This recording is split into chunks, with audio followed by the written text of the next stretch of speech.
নগাঁৱৰ কলিয়াবৰত ৫০তম সোণালী জয়ন্তী মহোৎসৱৰ উদযাপন। নমস্কাৰ, এনি ক্ৰনিকলৰ চিত্ৰশালাত মই দিল্লীলৈ আপোনালোকৰ বাবে লৈ আহিছোঁ আন এটি সুখৰ বাতৰি। হয়, সেয়া আছিল ১৯৭২ চনৰ কথা। বৃহত্তৰ মিছা অঞ্চলবাসীৰ বাবে সুখৰ বাতৰি কঢ়িয়াই অনা এক উল্লেখযোগ্য সময়, যেতিয়া মিছাত গঠন কৰা হৈছিল সামাজিক, শৈক্ষিক, ক্ৰীড়া আৰু ভাতৃত্ববোধৰ উত্তৰণৰ উদ্দেশ্যৰে এটা অনুষ্ঠান, যাৰ নাম দিয়া হৈছিল মিছা আঞ্চলিক মিলন সংঘ। ব্ৰিটিছৰ কালচোৱাৰ পৰা স্বাধীনতাৰ কিছু পিছলৈকে কলিয়াবৰৰ একমাত্ৰ বাণিজ্যিক কেন্দ্ৰ মিছা হৈছে নানা জাতি জনগোষ্ঠীৰ মিলনভূমি তথা সংযোগ স্থান। এই মিছা ঠাইখনৰ গুৰুত্ব কিমান আছে সেই কথাক আহোম ৰাজত্ব কালৰ বহু ঘটনাই, জামধৰা গড়, কচুকটা গড় আৰু মিছা কোঠে আজিও সোঁৱৰাই আছে। এই মিছা অঞ্চলখনে বাৰেৰহণীয়া সংমিশ্ৰিত সংস্কৃতিৰে কলিয়াবৰক মহীয়ান কৰি তুলিছে।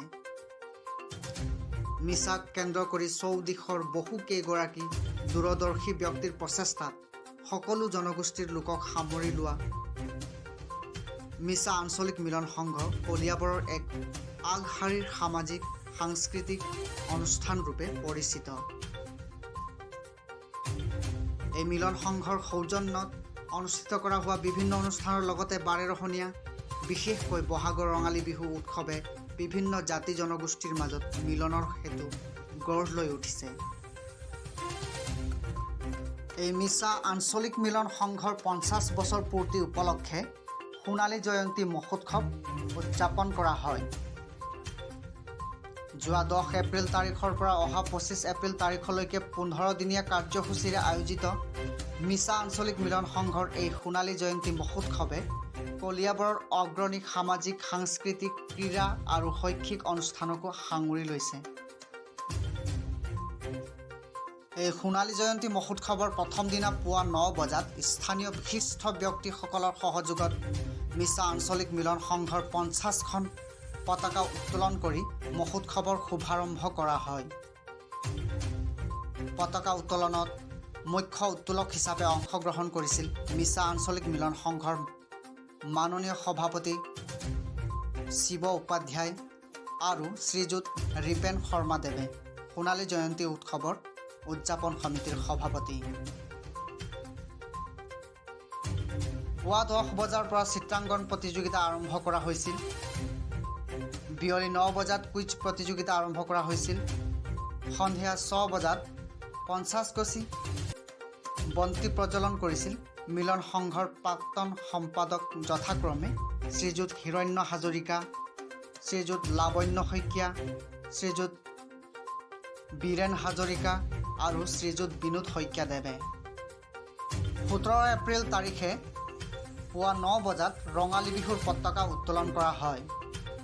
পতাকা উত্তোলন কৰে মিছা আঞ্চলিক মিলন সংঘৰ সভাপতি শ্ৰীযুত শিৱ উপাধ্যায়দেৱে। লগতে সহযোগ কৰে ৰিপেন শৰ্মা, সভাপতি সোণালী জয়ন্তী উৎসৱৰ উদযাপন সমিতি।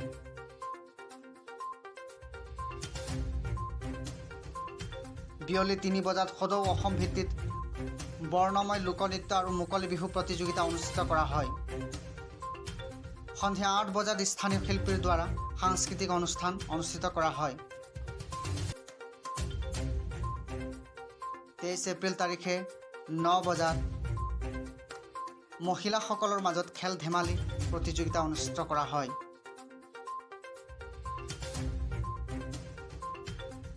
২৪ তাৰিখৰ দিনা বাৰেৰহণীয়া সাংস্কৃতিক শোভাযাত্ৰা অনুষ্ঠিত কৰা হয়।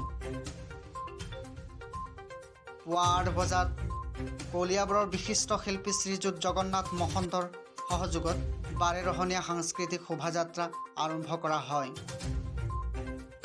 পুৱা ১০ বজাত নপুৰণি সদস্যাৰ প্ৰীতি সন্মিলন কৰা হয়।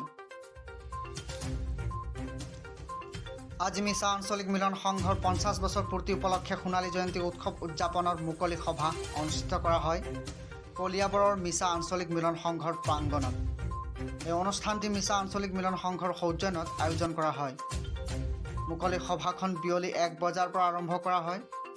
মাননীয় শিৱ উপাধ্যায় মহোদয়ে সভাত সভাপতিত্ব কৰি সভাখন চলাই নিয়ে। মিছা আঞ্চলিক মিলন সংঘৰ সোণালী জয়ন্তী উদযাপন উপলক্ষে কাইলৈ সন্ধিয়া 8 বজাত গজেন্দ্ৰ নাথ বৰুৱা আৰু পুলিনা বৰুৱা সোঁৱৰণী মঞ্চত অসমৰ জনপ্ৰিয় কণ্ঠশিল্পী প্ৰিয়ংকা ভৰালীৰ গীতৰ শৰাই আগবঢ়োৱা হ'ব। এই সাংস্কৃতিক সন্ধিয়াৰ উদ্বোধন কৰিব অসমৰ স্বাস্থ্য মন্ত্ৰী মাননীয় শ্ৰীযুত কেশৱ মহন্ত ডাঙৰীয়াই আৰু মঞ্চ উদ্বোধন কৰিব শ্ৰীযুত প্ৰাণ বৰুৱা, মুখ্য চিকিৎসা বিষয়া, অইল ইণ্ডিয়া লিমিটেড, গুৱাহাটী। যোৱাকালি মিছা আঞ্চলিক মিলন সংঘৰ 50 বছৰ পূৰ্তি উপলক্ষে সোণালী জয়ন্তী মহোৎসৱ উদযাপনত পুৰস্কাৰসমূহো বিতৰণ কৰা হয়।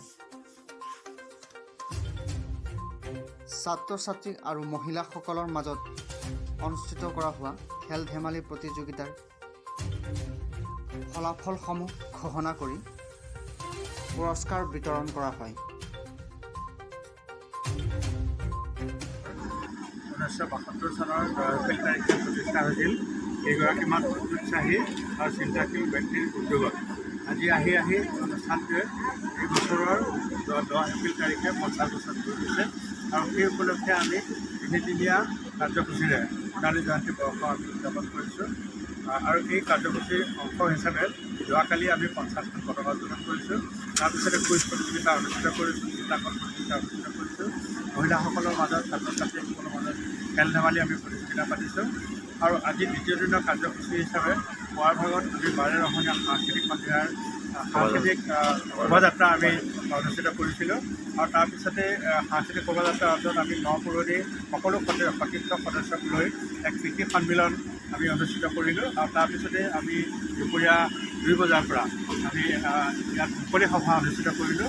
সেই মুকলি সভাত আমি বিশেষভাৱে আমাৰ 50 বছৰ যদি আমাৰ সংগ্ৰহ কৰি অহা কামৰ এক ইতিবৃত্ত সামৰি এখনি আটকধুনীয়া স্মৃতিগ্ৰন্থ আমি উন্মোচন কৰিছোঁ। আৰু তাৰ লগতে প্ৰতিষ্ঠা কালৰ পৰা জড়িত দুগৰাকী আমাৰ বিশেষ ব্যক্তি, যিটো পদ্মনাথ শৰ্মা আৰু যিটো বিনোদ শইকীয়া, দুয়োগৰাকীকে আমি সম্বৰ্ধনা জ্ঞাপন কৰিছোঁ। আৰু অহাকালিলৈ তৃতীয় দিনৰ কাৰ্যসূচী হিচাপে অসমৰ জনপ্ৰিয় কণ্ঠশিল্পী প্ৰিয়ংকা ভৰালীয়ে ইয়াত পৰিৱেশন কৰিব। আমি সমূহ মিছাবাসী ৰাইজৰ লগতে কলিয়াবৰ তথা নগাঁওবাসী ৰাইজৰ আন্তৰিক সহায় সহযোগিতা আমি পাইছোঁ। আৰু সকলোলৈকে আমি আমাৰ এই অনুষ্ঠানৰ 50 বছৰ পূৰ্তি উপলক্ষে আমাৰ আন্তৰিক শুভেচ্ছা আৰু ধন্যবাদ জ্ঞাপন কৰিছোঁ। এই অনুষ্ঠানটোৱে 72 চনৰ পৰা এতিয়ালৈকে কেনেধৰণে পৰিক্ৰমা পাৰ কৰি আহিছে? আমি এই অনুষ্ঠানটোৱে বিশেষকৈ আমি 4টা দিশত আমি কাম কৰিছোঁ। সাংস্কৃতিক দিশত আমি ৰঙালী বিহু উদযাপন কৰিছোঁ, শিল্পী দিৱস পাতিছোঁ, ৰাভা দিৱস পাতিছোঁ, ডক্টৰ ভূপেন হাজৰিকাৰ মৃত্যু দিৱস পাতিছোঁ, ৰঙালী বিহু পাতিছোঁ। বিস্তৃত কাৰ্যসূচী সেইখিনি হ'ল সাংস্কৃতিক কাৰ্যসূচী। অন্যান্য আমি শৈক্ষিক দিশত আমি ছাত্ৰ ছাত্ৰীসকলৰ মাজত চিত্ৰাংকন প্ৰতিযোগিতা, কুইজ প্ৰতিযোগিতা, ৰচনা প্ৰতিযোগিতা, তাৰপিছতে আমাৰ প্ৰতিভা সন্ধানী ছাত্ৰ ছাত্ৰীৰ মাজত প্ৰতিভা বিকাশৰ বাবে আমি প্ৰতিভা সন্ধানী প্ৰতিযোগিতামূলক পৰীক্ষা পাতিছোঁ। সেইখিনি শৈক্ষিক কাৰ্যসূচী। সেই ক্ৰীড়াৰ দিশতো আমি বিভিন্ন কাৰ্যসূচী হাতত লৈছোঁ। অতীজৰে পৰা লক্ষীকান্ত বৰুৱাৰ নামত আমাৰ চলন্ত কাপ ফুটবল প্ৰতিযোগিতা অনুষ্ঠিত হৈছিল। তাৰপিছত আমাৰ মহাবীৰ প্ৰসাদ কামাৰীয়া সোঁৱৰণত চলন্ত কাপ ফুটবল প্ৰতিযোগিতা অনুষ্ঠিত হৈ আহিছে।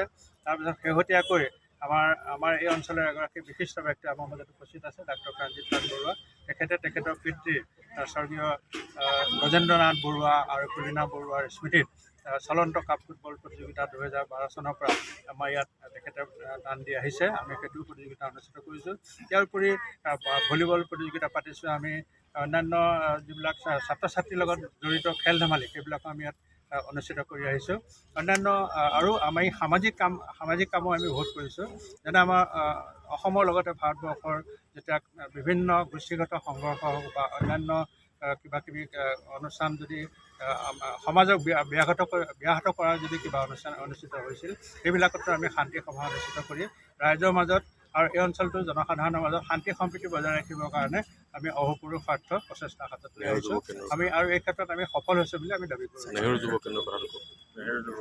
নেহেৰু যুৱ কেন্দ্ৰই আমাৰ এই অনুষ্ঠানটো স্বীকৃতি প্ৰদান কৰি 2009 আৰু 2010 বৰ্ষত সমগ্ৰ নগাঁও জিলাৰ ভিতৰতে এই অনুষ্ঠানটোৱে জিলা শ্ৰেষ্ঠ যুৱ সংঘ বঁটাৰে আমি সন্মানিত হৈছোঁ।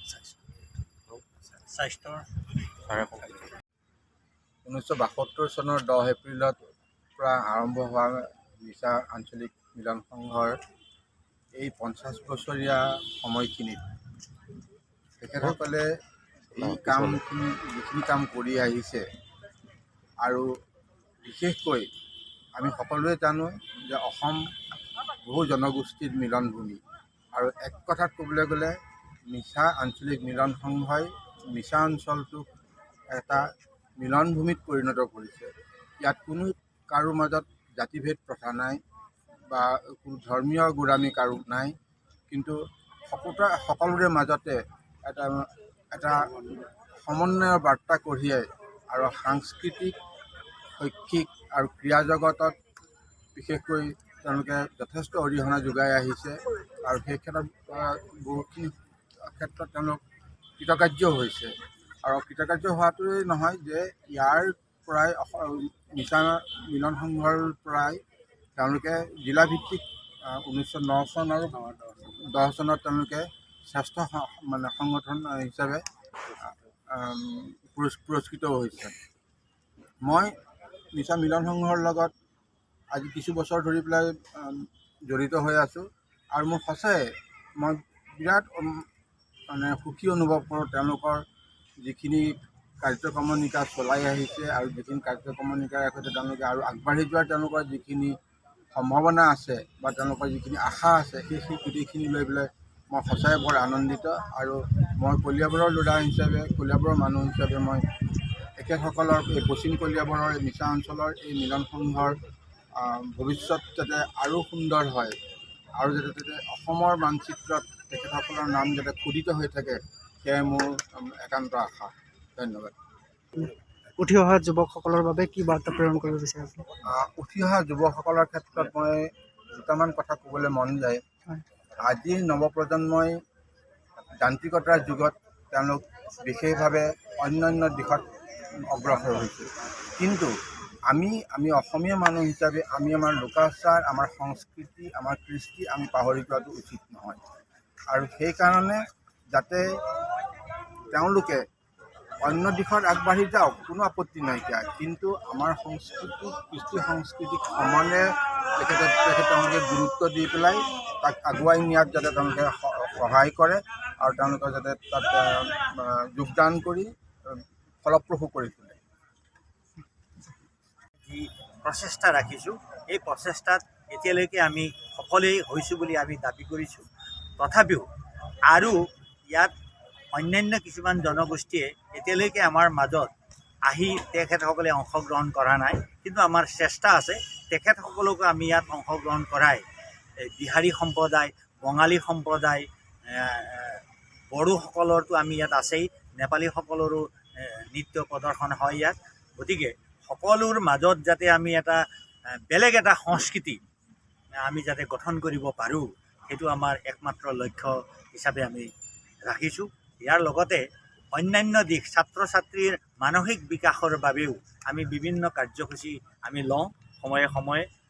সেই কাৰ্যসূচীবিলাকৰো আমি সফল ৰূপায়ণেৰে আমাৰ ছাত্ৰ ছাত্ৰীৰ বৌদ্ধিক বিকাশ, মানসিক বিকাশৰ ক্ষেত্ৰত আমি যাতে এই কাৰ্যসূচী সফল কৰিব পাৰোঁ, সেই দিশতো আমি চেষ্টা ৰাখিছোঁ। লগতে আমি বিভিন্ন ক্ৰীড়া জগতৰ ক্ষেত্ৰত ইয়াত হকী খেল প্ৰদৰ্শন হয়। ইয়াত পংকজ বসুমতাৰীৰ নেতৃত্বত আমাৰ অসম ভিত্তিত ইয়াৰ পৰা দলবিলাক বিভিন্ন ৰাজ্যলৈ প্ৰেৰণ কৰি তেখেতসকলে কৃতিত্ব অৰ্জন কৰি আমাৰ মাজলৈ আহিছে। ফুটবল খেলতো আমাৰ বিভিন্ন খেলবিলাক আমাৰ প্ৰদৰ্শন হৈ আছে, ভলীবলৰো হৈ আছে।